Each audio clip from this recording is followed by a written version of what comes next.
Meron siyang kahugon. Oops. Linagyan po natin ng magic sarap.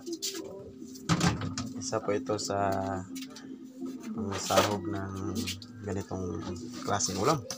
Yan. Kinahog na ng ating kusinira. Yan.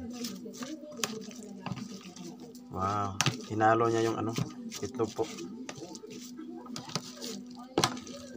At saka ang daming may crispy fry. Tapos ano yung kinuha niya? Parang may ibang kinuha siya. At doon tayo magluluto sa apoy. May apoy doon.